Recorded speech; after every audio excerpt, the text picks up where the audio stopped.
Are you ready for some tips, tricks, and hacks for healthy living?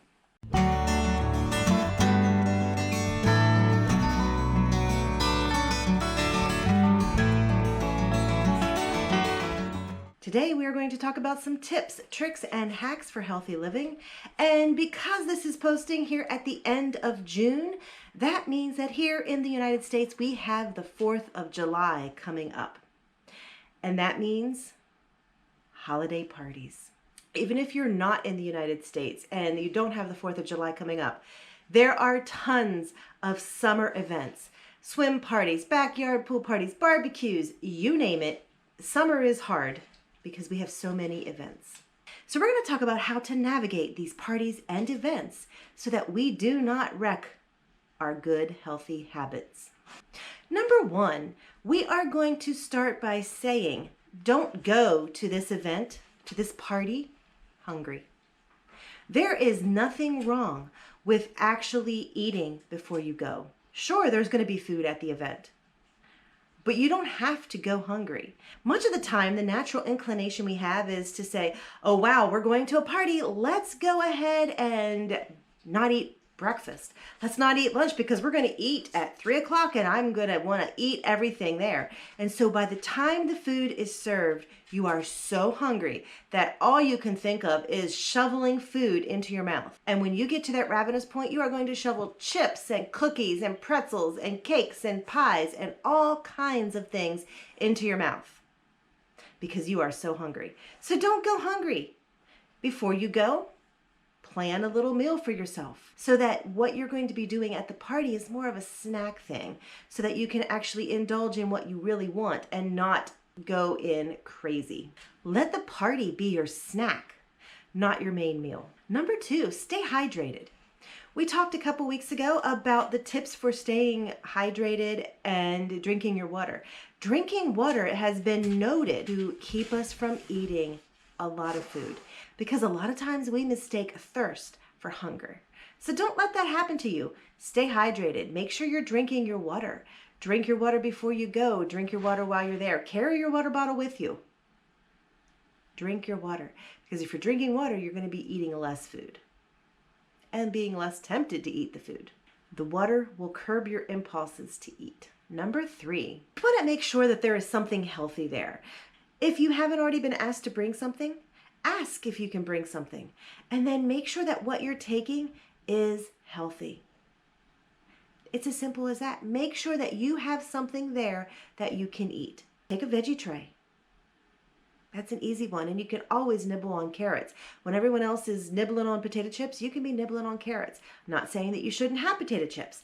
I'm just saying when it comes down to the mindless, just nibbling, make sure there's something there for you. My go-to is always fruit salad. And in my family, I've kind of become known as the fruit salad. When there's a holiday, Mary Fran's bringing fruit salad. Now, part of this is because whenever I make fruit salad, I make a whole bunch because I like a fruit salad that has a lot of things in it. And when you actually buy all of that fruit, it makes a huge vat of fruit salad. So we will eat fruit salad here for a week after the event.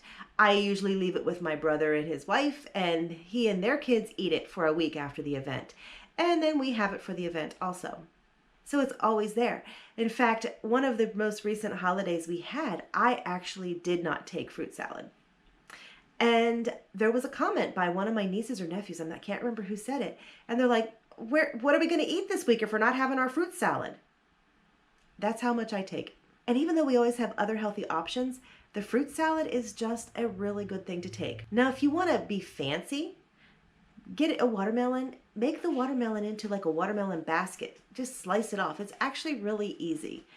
Make a watermelon basket and put your fruit salad in that. People will actually be focused on the fanciness of what you just did versus the fact that you brought something healthy. Hide the healthy. Number four, I want you to stay occupied. Keep your hands busy. Keep yourself busy. And how can you do this? Self-assign yourself some kind of duty that is going to keep you busy. Make yourself the photographer. Take a good camera and spend the day with photography, taking pictures. Because, when you have a camera in your hand, You're not going to be having an extra hand for food. Volunteer to hold the babies. Because when you're rocking a baby, where are your hands? Keep your hands busy. Volunteer to be the lifeguard and watch the kids, because then you can't be hanging out by the food tray. Self-assign yourself duties that will keep you away from the temptation of food. Number 5 is to actually earn the food that you're going to eat. Yeah, earn it. If you know you're going to have a piece of cake because, oh my word, grandma's cake is the best and I just can't not have a piece of cake, earn it. So many times people are like, I'm not going to exercise today because I'm out of the routine and it's a holiday. Don't do that. Get your normal exercise in the morning. In fact, get in extra. Burn extra calories so that maybe you can negate that fancy cake or whatever you're going to eat. And furthermore, you don't have to sit like an old fuddy-duddy in a lawn chair watching everybody else. Get up, go swimming with the kids. The kids are over there playing tag. Well, you know what? A good game of freeze tag sounds fun, doesn't it? You remember freeze tag from when you were a kid? Go out and play with the kids. Number 1, I guarantee you the kids are going to love having you play with them. Number 2, you are probably going to have a whole lot more fun with the kids. And number 3, you're burning more calories. As a bonus, I'm going to give you one last one. And honestly, this last one is probably the most important one. And that is to give yourself some grace. You may go through the 4th of July or any of these summer holidays and events perfectly. You might be able to go and you will not eat anything. You will not drink anything other than your water. You will not break from your habits and your routines. And if that is you, kudos. But I'm going to tell you that for most of us, perfection is not easily attained. Life isn't perfect. And so what it boils down to is accept that it's not perfect. Accept that you might have a wee little slip up. You might have a little piece of cake that you weren't planning. You might have a piece of cake and a pie and a couple cookies. You might have a lot. You might fall totally off the bandwagon and eat so much food that you are sick to your stomach. Whether your holiday is just a wee little indulgence or a huge, flat-out indulgence, give yourself grace. This is life. Life isn't perfect. Give yourself the grace to forgive yourself and then move on. Because one day is not going to burst all of your efforts.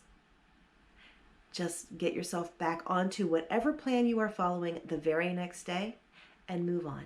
Give yourself grace. So there you have it, my tips, tricks, and hacks for holidays. And I just want to say happy 4th of July, happy summer holidays. Go into it, have fun, enjoy your family and friends, give yourself grace, follow these tips, tricks, and hacks to try to do the best you can, and no excuses.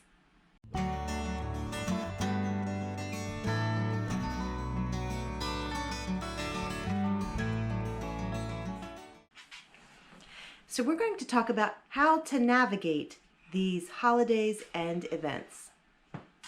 Thank you, Zoe, for getting into the tripod.